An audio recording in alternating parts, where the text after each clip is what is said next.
What's up? Liz Wilcox here, the Fresh Princess of Email Marketing. Yay! Episode 96 of the Email Sound Booth podcast. We are here. Lucky me. Seriously, I love that you're listening or maybe watching over on YouTube. And you already know I value transparency, and this is a little late, but I wanted to give you my top performing email of January 2025, why it worked, why I chose it, all that jazz. So here goes. In January, we sent 23 emails. Compared to October, November, December, this feels low. So in Q4 of the year, I always send out daily-ish emails. I'm not perfect. Like these eyebrows are a little crazy and out of place. I don't always get it super right, but I like to send out daily-ish emails. So the fact that we only sent out 23 in January feels, I don't want to say like we're slacking, but it feels a little low. Now, 8 of those emails were members only. So I have a $9 membership. You probably already know that. But so 8 of those were members only. And then 7 of them, we also did a live event called Foundations Week, where I taught all about welcome sequences and all about the foundations of list building. So 7 of those 23 emails were sent for people who had signed up for the live event. Now, that was a mix of annual pass holders, which is the yearly membership I have, and a mix of people who bought into Foundations Week. So that's 8 plus 7. And then we had one more email that was just to affiliates only.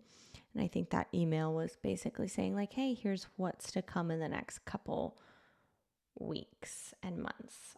So speaking of, that was sort of a theme in January for me. Hey, here's what's coming. Here's what's coming. You might not have a plan, but I have a plan.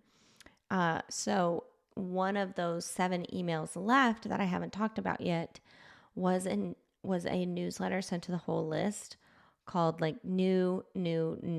So it was like new, and then new with like a bunch of W's or something like that. And the link to that email is in the show notes, so you can check that out. So I'm picking this as my best performing email. No, it didn't make me any sales. And yeah, I did send sales emails, but I wanted to choose this one because, sales is my bottom line, but it's not my everything, right? And so, given that it was January, I needed people to know what the heck was coming up. And this had such a high open and click rate that I know I did a great job of prepping or starting the prep of what's to come. So this newsletter had a 64.5% open rate and a 4% click rate. So it feels like my best performing email. Again, it feels like I did a good job of telling people, hey, here's what's to come. Because that's what this newsletter was. It was announcing I have a new email header, which kind of grabbed their attention. The subject line was kind of funny, silly, but also people love new stuff. And then inside the email, I talk about, hey, here's what I'm planning. Here's what's coming up new for 2025. And I talked about that Foundations Week thing we sold in January. I talked about, if you listen to the last 5 episodes of the podcast, I talked about our $4 trial for email marketing membership turning $4 or turning 4 years old. Right. I talked about what's coming up for March, our list building live event, our annual pass sale. So I'm giving people, I'm literally like, I'm not disguising my sales. I'm not disguising my strategy. The strategy is to tell them, hey, here's what's coming. Here's what's going to be for sale. Here's what's going to be for free, etc. So that's something that's really important in business. And because this had a high open and click rate, I'm going to, slap a gold star on my chest and say I did a good job with it. The last thing that you might not expect, but what I think did a really good job, or what indicates that I did a really good job with this newsletter, is it had I would say 40% more unsubscribes than normal. Gasp, right? It had 74 unsubscribes. Now, normally I send a newsletter to my entire list. I get between 30 and 40, maybe close to 50, but this had 74. Now, this feels like a win for me. Remember what I just said the content of the email is. And again, you can check the show notes to read along with me. The content was, hey, this is what is coming up. This is my vision and my plan when it comes to email marketing and you. Now, if you read that and you're like, oh, that's a lot, it's too much, I'm not, that's too much, Liz, I want you to go away. And I say that with love.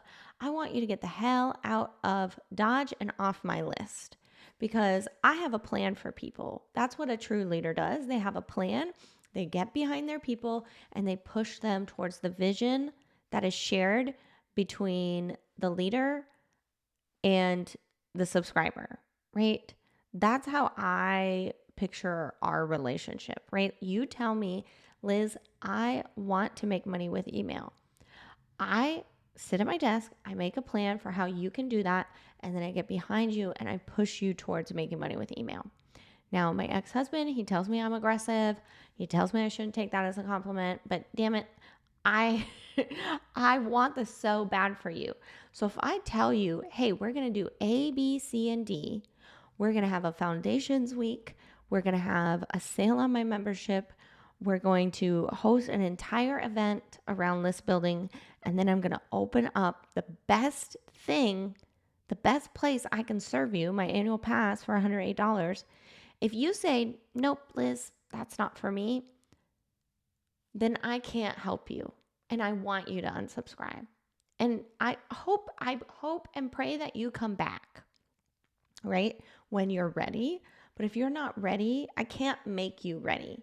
I can do all the baby steps with you.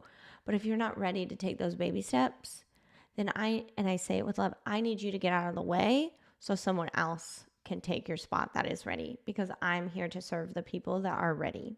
I'm here for you when you're ready, right? If you're not, I'm not mad at you. I'm not bitter. I don't think, you're this, that, or the other, but I do need you to get out of the way, right? And I say all that with love. And this is how, I don't know. I don't know. That's my thing. So the fact that I got more unsubscribes in this email to me was a really good thing. All right. So again, that was subject line was like new with a bunch of W's at the end, 64.5% open rate, 4% click rate. And let me look, I forget what they were clicking on. And forgive my clicking. So I shared that I had a new header. And so I got people to click over to the person that designed it. And then that person that designed my new header and all my new podcast graphics, he did like a YouTube live. So I linked to that in case people wanted to click on that. And then of course I linked to my new YouTube channel, watchliz.com. And that was it. That was it. Let's see what people mostly clicked on. And this, I'm going off script here. Clicks. So the most clicks was actually for my YouTube channel, watchliz.com. Then people clicked on the YouTube live of Marshall creating my graphics. Then they clicked on Marshall's website. And then they clicked on my podcast next. So yeah, okay. That is the email that best performed in January for me. If you want more behind the scenes emails, more explanation of, why I love unsubscribes and all of that, and you like my style of leadership, I'd love for you to join Email Marketing Membership. You already know it's $9 a month. I'm going to link that to the show notes as well. You get a bunch of stuff for just $9. As always, I am Liz Wilcox. You are awesome, and I'll see you on the next episode, my friend.